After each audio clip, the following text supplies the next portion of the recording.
જોસ્તી બોલો. રશ્મિને બાદ કરતા બધા બાળકો વર્ગમાં આવી ગયેલા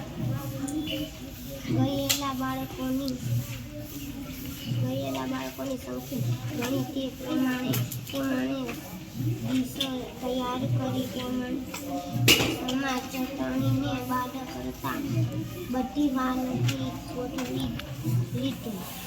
બધા બાળકો નજર ડીશમાં ની લંબાઈ ચોરસ વસ્તુ પર હતી. એને કારણે મોટામાં આવતું ઉમેરતા જઈ બધાને એક ડીશ આપી.